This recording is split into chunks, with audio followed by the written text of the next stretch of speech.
suamiku Sauban qad tuwfiya, telah wafat, meninggal dunia ya Rasulullah. Dia pergi untuk selama-lamanya meninggalkan aku, istri dan anak-anaknya. Dia tidak akan pernah kembali lagi ya Rasulullah. Tahukah Bapak Ibu, yang memisahkan Sauban dengan masjid? Kematian. Yang memisahkan Sauban dengan masjid? Kematian. Seandainya Sauban tidak mati ayah bunda, seandainya ruh dan jasadnya tidak berpisah,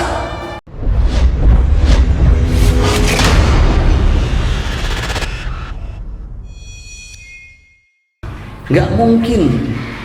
Turki negaranya kecil, Pak, nggak ada hutang, Pak, bahkan berlebih uangnya Erdogan itu.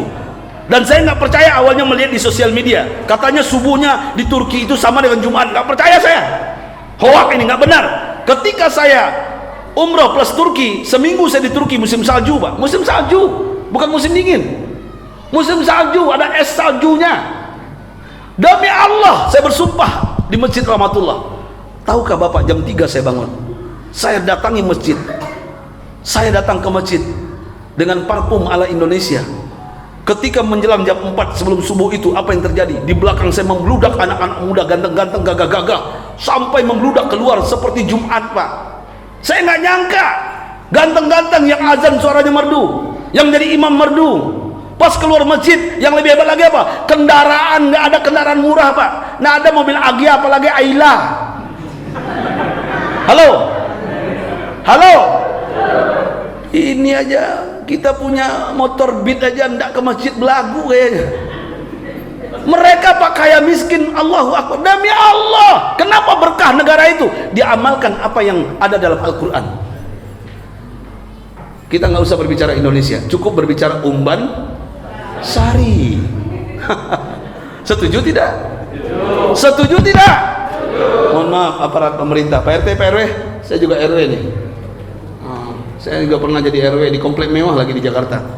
Ya RW ini hati-hati, uang haram banyak juga sekarang. Hati-hati, Pak RW, hati-hati Pak RW. Hati-hati kalian. Kullu jismin nabata min sutin fannaru aula bih. Pak RT, Pak RW, tubuh ini apabila dikembangbiakkan dengan makanan yang haram, yang pantas baginya neraka. Istrimu berulah, berselingkuh, anakmu narkoba, berzina, susah diatur. Kenapa? Kau suapi dengan makanan haram. Wajar dia nggak bisa ke masjid, berat langkahnya ke masjid. Kenapa? Haram. Mohon maaf saya menasihati diri saya. Saya menasihati diri saya, Pak. Bu, Pak, pengen lihat aparat pejabat munafik nggak? Pengen lihat nggak? Besok subuh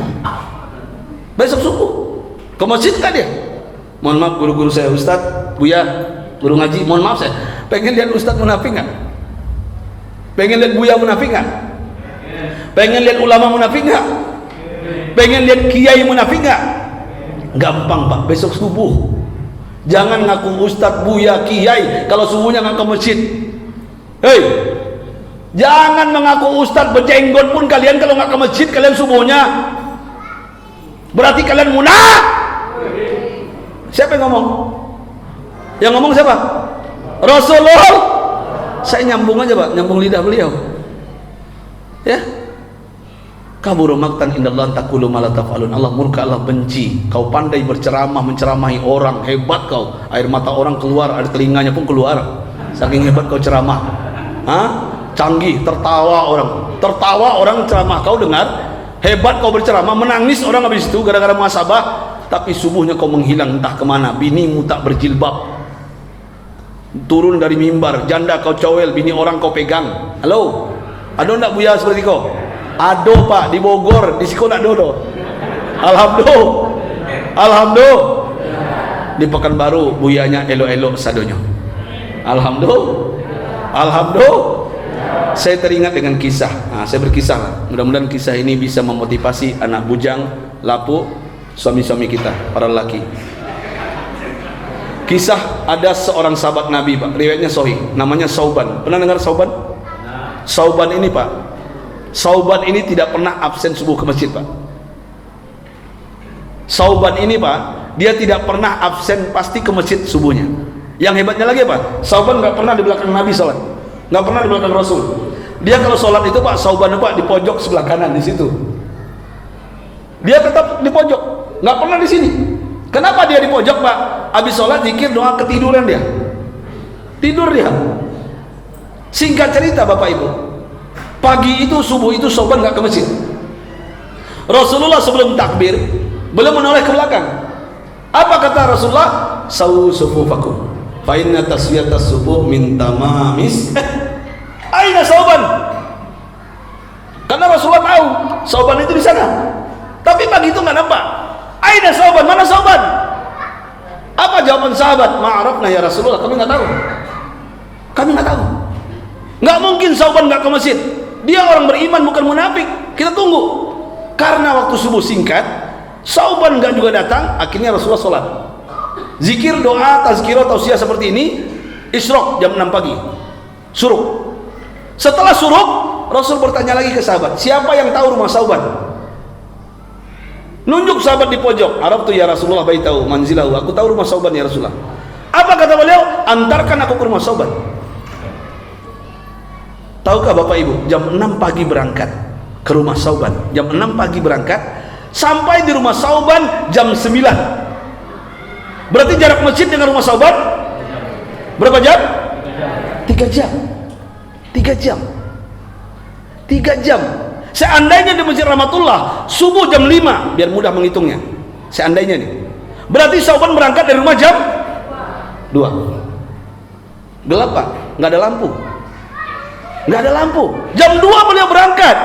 Gelap gulita, gurun pasir, dingin menusuk tulang sumsum, lubang-lubang. Bahkan binatang buas menerkam. Tapi karena cintanya kepada Allah dan Rasul, dia tidak ingin dikatakan munafik. Dia paham negeri akhirat, dunia sementara. Dia tetap berangkat ke masjid Pak, 3 jam. Saya mau tanya tuan-tuan, hei bapak-bapak, bujang lapuk, saya mau tanya, jujur jawabnya, kita ke Masjid Rahmatullah berapa jam? Berapa jam? 5 menit, itu pun pakai motor NMAX, pakai motor Beat, Karisma, Legenda, Ketul, Vespa, Scoopy, nggak jalan kaki.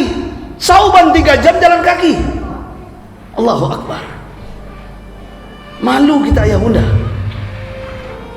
Yang lebih hebat lagi apa? Ketika sampai di rumah Sauban, diketok pintu, Assalamualaikum. Yang menjawab seorang perempuan, Waalaikumsalam. Aina Sauban? Mana suamimu Sauban? Apa jawaban perempuan ini? Dengan air mata Bapak Ibu dengar dengan iman, simak dengan iman. Ya Rasulullah, ya Nabi Allah, Allah mencintai suamiku, Allah sayang kepada suamiku, Allah rindu dengan suamiku. Suamiku Sauban qad tuwfiya, telah wafat, meninggal dunia ya Rasulullah. Dia pergi untuk selama-lamanya meninggalkan aku, istri dan anak-anaknya. Dia tidak akan pernah kembali lagi ya Rasulullah. Tahukah Bapak Ibu, yang memisahkan Sauban dengan masjid? Kematian. Yang memisahkan Sauban dengan masjid? Kematian. Seandainya Sauban tidak mati ayah bunda, seandainya ruh dan jasadnya tidak berpisah, maka Sauban tidak akan pernah berhenti datang ke Masjid Rahmatullah. Hanya kematian yang memisahkan raganya, jiwanya dengan masjid, dengan rumah Allah ini. Yang lebih hebat lagi apa? Istrinya mengatakan kepada baginda Nabi besar Muhammad SAW, apa kata?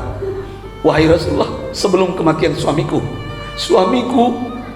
berucap berkali-kali, diulang dengan air mata bercucuran, dia berteriak, ada 3 kalimat diulang-ulang oleh suamiku, aku tidak paham dan mengerti maksudnya. Apa yang disampaikan suamimu sebelum kematiannya? Pertama ya Rasulullah, dia melihat ke atas sambil menangis, sambil menatap sesuatu, dia mengatakan, ya Rabb, ya Allah, kenapa nggak lebih jauh lagi ya Allah? Alangkah lebih baik jauh lagi ya Rabb, ya Rabb, kenapa nggak jauh lagi ya Allah? Suamiku menangis, diulang-ulang kalimat itu ya Rasulullah, aku tidak mengerti maksudnya. Akhirnya Bapak Ibu, dibisikkan oleh Jibril maksudnya, baru disampaikan, wahai istri Sauban, beruntunglah kau punya suami, beruntunglah kau punya suami. Sebelum kematiannya dia melihat tempatnya di surga. Allahu Akbar. Dia melihat tempatnya di surga sambil berkata, kenapa nggak jauh lagi? Surga 3 jam, rumahnya kecil, 5 jam lebih besar, 7 jam lebih besar. Ya Rab, kenapa nggak 5 jam, 7 jam aku ke Masjid Rahmatullah? Ya Rab, aku nggak pengen 3 jam, rumahku kecil di surga. Dia menyesal, Bapak Ibu. Dia menangis. Padahal sudah pasti masuk surga, tapi penyesalan tetap ada. 3 jam. 3 jam ayah bunda. Dia malu dengan Allah. Dia meratap, menangis. Dia pengen lebih 3 jam. Yang kedua, ya Rasulullah, suamiku meracau, mengigau, mengulangi kalimat yang kedua. Apa kata suamimu? Yang kedua kata suamiku, ya Rab, kenapa enggak yang baru ya Allah? Kenapa enggak yang baru ya Rab? Kenapa enggak yang baru ya Allah? Alangkah lebih baik yang baru ya Allah. Rasul terdiam. Jibril pun memberikan kabar maksudnya. Tahukah Bapak Ibu maksudnya apa? Ternyata Sauban setiap berangkat ke masjid jam 2 pagi, dia pakai baju 2 lapis, Pak. Di dalam yang bersih, di luar yang kumal kusam-kusam, untuk menghindari angin pasir, angin badai. Ya, nanti nyampe di masjid dibukanya. Dia melihat ada bapak tua kedinginan. Dia buka yang kusam-kusam ini, diselimuti bapak tua itu. Dia menyesal, kenapa enggak yang baru yang kuberikan? Ya Rob, kenapa enggak yang baru yang kuberikan? Dia menangis, ya Rasulullah. Kenapa? Dia melihat pakaiannya dalam surga, bapak-bapak. Dia melihat pakaiannya dalam surga. Yang terakhir, ya Rasulullah, suamiku mengatakan, ya Rab, ya Allah, kenapa enggak semua? Kenapa enggak semua ya Allah? Kenapa enggak semua ya Allah? Kenapa enggak semua ya Rab, ya Allah? Baru dia berkata terakhir, la ilaha illallah. Baru terdiam untuk selamanya ya Rasulullah, dan tidak berbicara lagi sampai hari ini dia pergi untuk selamanya. Tahukah Bapak Ibu maksudnya? Kenapa enggak semuanya? Ternyata Sauban pernah berjumpa fakir miskin, anak kecil kelaparan. Dalam riwayat bawa uang receh, riwayat lain khubus, roti, dipotong roti itu dibagikan fakir miskin kelaparan setengah, setengah dia makan, padahal masih kenyang. Dia menyesal, kenapa nggak semuanya diberikan? Kenapa nggak semuanya aku berikan? Ya Allah, dia menyesal, Bapak. Kenapa? Dia melihat makanannya dalam surga. Sauban yang sudah pasti masuk surga, ada penyesalan, Pak. Benar kata orang Indonesia, penyesalan itu datangnya belakangan. Kalau di depan namanya pendaftaran. Betul nggak? Benar nggak? Dia menyesal, sudah pasti masuk surga. Saya mau tanya Bapak Ibu, sudah dapat tiket ke surga belum? Sudah yakin masuk surga belum? Saya juga belum yakin, ayah bunda. Sauban yang sudah pasti masuk surga, ada penyesalan. Makanya benar kata Allah dalam firman-Nya, lan tanalul birra hatta tunfiqu mimma tuhibbun. Kalian tidak akan mendapatkan kebaikan, kesuksesan, keberkahan di dunia yang singkat ini, kesehatan, kalau tidak memberikan yang terbaik yang kau cintai di jalan Allah. Nggak bakalan. Kita akan dapatkan keberkahan hidup, ketenangan hidup. Kenapa kita stres dengan corona? Hari-hari corona terus. Saya sudah tahu corona ini dari sejak dulu. Ya, ada corona, ada Corolla. Corona itu 73, Corolla 74. DX. Karena bapak saya dulu mau corona apa Corolla. Untung saya beli Corolla DX. Alhamdulillah. Halo. Ayah bunda bapak ibu, Sauban menyesal. Kenapa dia tidak ke Masjid Rahmatullah? Kenapa dia nggak memakmurkan masjid yang sudah pasti masuk surga? Kenapa nggak memberikan yang terbaik kepada Allah? Saya mau tanya ibu, jawab jujur, Bu. Boleh saya tanya? Boleh saya tanya? Seandainya malam ini ibu punya uang 120.000, 100 dan 20.000, mana yang diinfakkan? 20.000. Betul? Betul? Bapak-bapak boleh tanya Pak? Hei bapak muda, boleh tanya saya? Ini muda-muda semua kayaknya. Boleh saya tanya? Boleh saya tanya? Seandainya malam ini punya uang 125.000, 125.000, mana yang diinfakkan ke masjid? 5.000. Pengen masuk surga? Pengen masuk surga? 5.000? 5.000 masuk surga? Mimpi. Mimpi. Bu, boleh saya tanya terakhir? Boleh saya tanya terakhir? Ibu malam ini punya uang 127.000, 125.000, 2.000, mana yang diinfakkan? Mana yang diinfakkan? 2.000. Pengen masuk surga? Pengen bertetangga dengan Nabi Muhammad? Omong kosong. 2.000 2.000 pengen masuk surga. Kalau bahasa Spanyol di Tanah Abang, sampili kariang. 2.000. Itu ke SPBU Pak, Bu, ke toilet 2.000 kedua Pak. 2.000. Saya mau tanya bapak-bapak terakhir, boleh Pak? Boleh Pak? Bapak malam ini punya uang 128.000, 125.000, 2.000, 1.000. Hari Jumat mana yang diinfakkan? 1.000. Pengen ke surga? Pengen ke surga? Nggak mungkin Pak, 1.000. 1.000 itu Pak, kalau ke SPBU kencing Pak, setengah keluar, nggak boleh semuanya. Tahan. Nggak boleh keluarkan semua. Kalau keluarkan semua hutang. Nggak, benar nggak? Logikanya masuk nggak? Logikanya masuk nggak? Allahu Akbar. Jangan mengakui mencintai Allah, mencintai Rasulullah, malu dengan Sauban Pak. Sauban yang sudah pasti masuk surga menyesal sebelum kematiannya. Kita sudah belum tentu masuk surga, banyak gaya. Banyak gaya. Apa yang kita persembahkan kepada Allah? Apa yang kita berikan kepada Allah? Harta yang kita cari siang malam, mohon maaf, ini semuanya hak pakai, bukan hak milik. Betul nggak? Bukan hak milik Pak. Kita lahirannya berbungkus ari-ari, bertelanjang bulat. Nggak ada anak Rumbai ini yang lahir langsung pakai celana renang warna oranye. Ada nggak? Ada nggak? Kalau ada masuk TV dia, terkenal dia. Nggak ada. Lahir nggak ada modal Pak. Nanti kita mati juga Pak, Bu. Kita mati hanya berbungkus kain kapan, dan itu pun berhutang ke Badan Sosial Kematian Masjid Rahmatullah. Bener nggak? Apa yang kita banggakan? Apa yang kita kumpulkan? Apa yang kita kumpulkan? Yang kita makan busuk, yang kita pakai lapuk, yang kita simpan menjadi rebutan ahli waris anak-anak kita. Apalagi anak kita kucing ayah sadanya. Habis harta tuh. Betul tak? Samo aja, orang Minang, orang Jawa, orang Batak, samo aja saja masalah rato. Samo perangainya mau menyelesaikan masalah rato aku di Tanah Abang Pak, baca kak pai bagolo-golo. Demi Allah. Apa mau orang Solo peninggalan, amak mau orang Sangka Sungayang. Numpang lahir di Tanah Abang. Merantau ke Pekanbaru 23 tahun. Kamu 23 tahun di Pekanbaru kok. Terakhir ngajar di PCR. Politeknik Kaltek Rumbai dan Tabrani Ram University. Masih hidup Tabrani? Masih. Mudah-mudahan panjang umur beliau. Ya. Artinya ayah bunda bapak ibu, apa yang kita infak, sedekah, wakafkan, itulah yang akan memberikan cahaya kuburan kita. Amin. Amin ya rabbal.